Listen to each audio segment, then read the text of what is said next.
Okay, bad comparison. I take that back.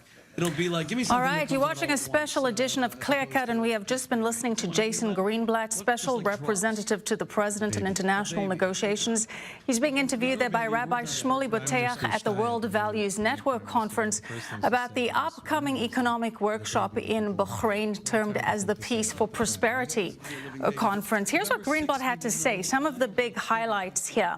That they're not trying to buy off the Palestinian people. Nothing could be further from the truth with regards to that. Greenblatt is saying that he's not calling it the deal of the century, but that he does hope that a deal will be implemented that does indeed better the lives of the Israelis and the Palestinians. Greenblatt said that he is staying away from the term two-state because that term means different things to different people. And he did also highlight the issue of a two-state solution being very complicated, regardless of the Israelis, considering you have the constant friction and conflict between Hamas and Fatah. A big issue that he stressed, of course, is the failure of the Palestinian leadership to attend this conference and to better the lives of the Palestinian people. And that is what Greenblatt is hoping that this conference will do, that it will highlight to the Palestinian people that there is an alternative out there, and that even if the Palestinian leadership does not attend, that may create some kind of pressure on them by the Palestinian people, who he hopes will somehow be aware of the opportunities that are being presented to them. Those opportunities are, of course, economic development for the Palestinians, both in Gaza and the West Bank. That is the main point of this conference, which so far, as we've said, the Palestinian leadership is boycotting. Greenblatt also stressing the role of Iran in all of this, saying that that's critical to keep in the picture. Greenblatt saying that there will be compromises from both sides regarding this plan. He says that they do hope to release the political aspect, but that will likely be delayed by the Israeli elections, which are now scheduled for September. All right, we will dissect Greenblatt's comments with my panel after the break, so keep it right here on I-24 News. We'll be back. Welcome back. You're watching a special edition of Clear Cut Plus. I'm Michelle Makori, and we have been listening to Jason Greenblatt, President Trump's Middle East envoy, discussing the upcoming Peace for Prosperity economic workshop scheduled for Bahrain on June 25th. He's there at the World Values Network conference being interviewed by Rabbi Shmuley Boteach. We'll continue to listen in to that, but in the meantime, let's dissect some of the pertinent information we've gleaned from this so far. And joining me to do that is Thane Rosenbaum, Elie Jacobs, Eric Mandel, and Matt Brodsky.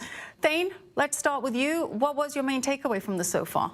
I think it's interesting that unlike the president, who speaks the language of the ultimate deal, we're hearing Greenblatt and Kushner also speaking about much more measured expectations, that in fact they might fail, that they may not actually conclude a deal because the Palestinians will simply reject it like they always have in the past, but that this is worth still presenting, putting forward to the world the opportunity for Palestinian prosperity, for them to have a future. If they could get rid of their leadership, they might actually be back enticed to the table and say, the Trump administration was offering us something, and maybe it was something that might have led to statehood, but in the meantime, we didn't get a chance to be there at all. So I think that's what's interesting, is that his audience is beyond the Palestinian leadership. He's reaching to the Palestinian people. He's speaking to the Gulf states. He's speaking to Egypt and Jordan and the rest of the world, and he's literally avoiding the Palestinian leaders. That did seem to be a big point that Greenblatt was making, Eric Mandel, that it's about improving the lives of the Palestinian people, and that they should be blaming their leaders for the economic conditions that they have, and then for the economic conditions that they will continue to have if their Palestinian leadership doesn't do more to step up and help them. What was your main highlight from what we heard tonight? You know, in listening, where they're separating the economics and the political, and I understand that, I think somebody has to articulate, when people talked about, is this going to be a demilitarized state or all these other things, the biggest fear from the Israelis is this becomes a failed state. This becomes Hamastan.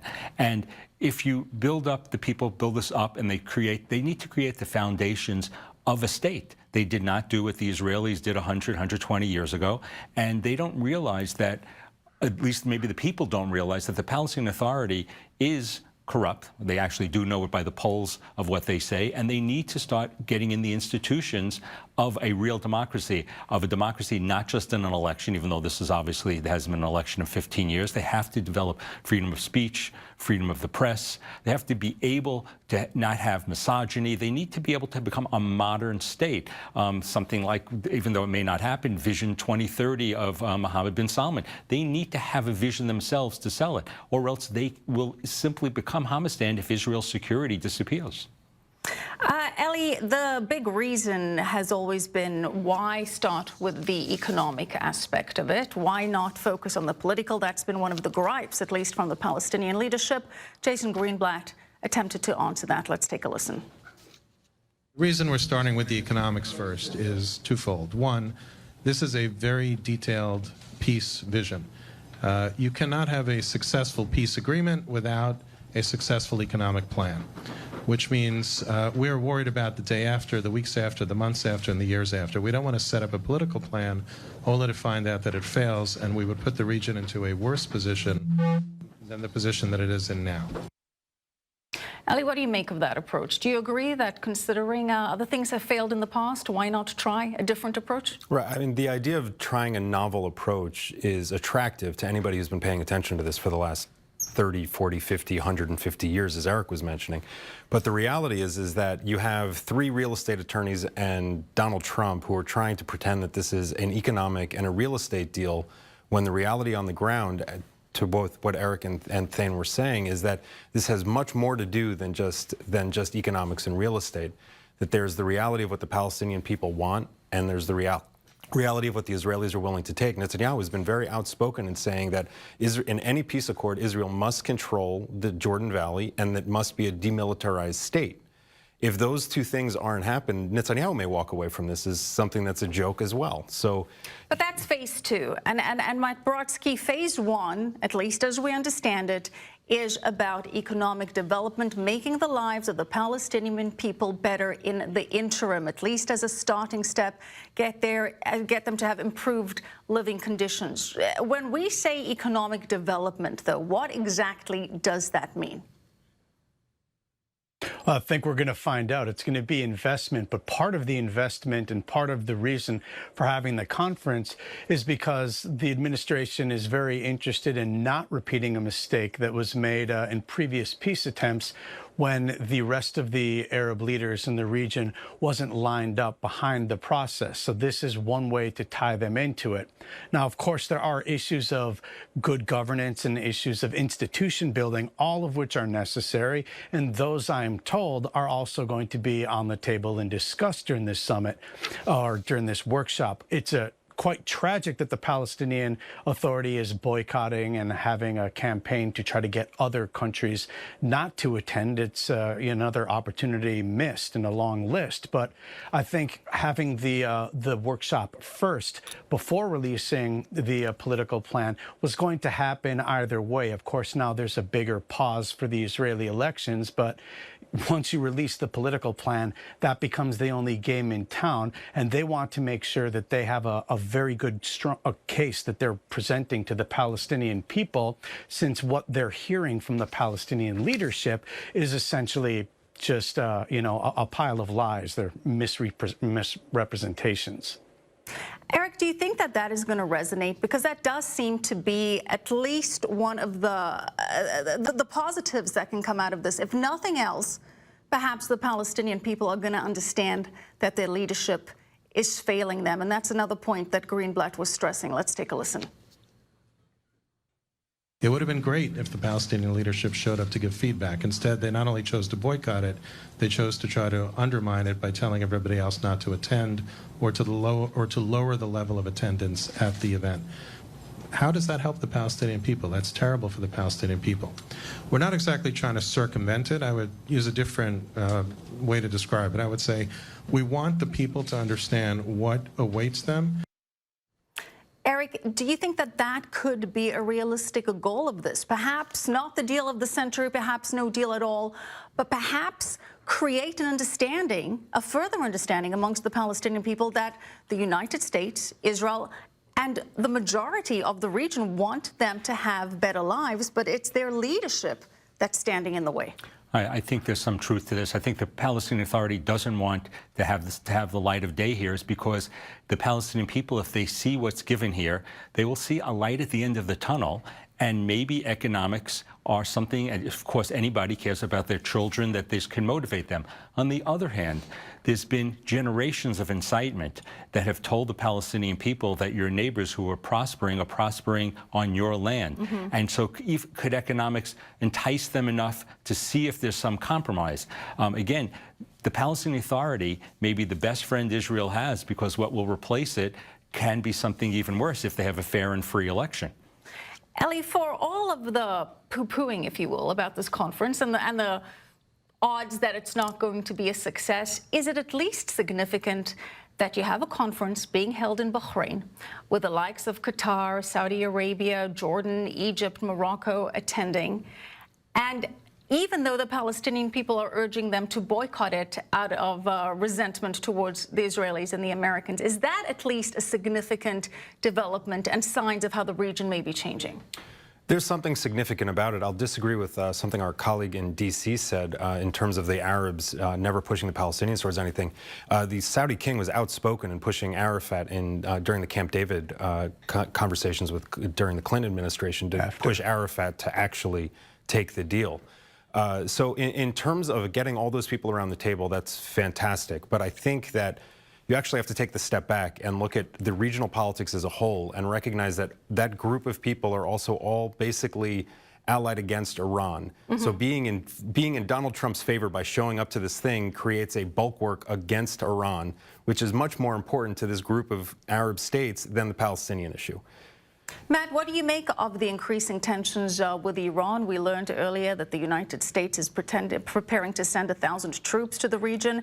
Iran is threatening to now enrich its uranium to levels that breach the 2015 nuclear deal in 10 days' time.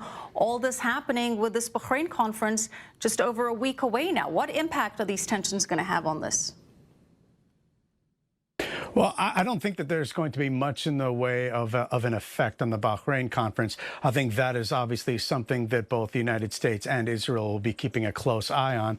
And the United States, under Bolton and Pompeo, both have made very clear statements that they will stand by their allies and will hold Iran and its proxies responsible for whatever takes place there. I think something that we shouldn't lose in what we just heard, though, in the conference there with Jason Greenblatt, is that the extent to which Jason agreed with what Bret Stephens was saying when it came to what would constitute a good state. Now, I actually take heart in that, because it means that what they're doing right now in the meantime is in fact breaking up a lot of Palestinian Authority mythology, which happens to be a prerequisite toward making any form of progress. If that is all that happens throughout the entire process, is that the embassy was moved to Jerusalem, that the Land for Peace formula was not considered 100% all the time anymore, and that other mythologies begin to crumble,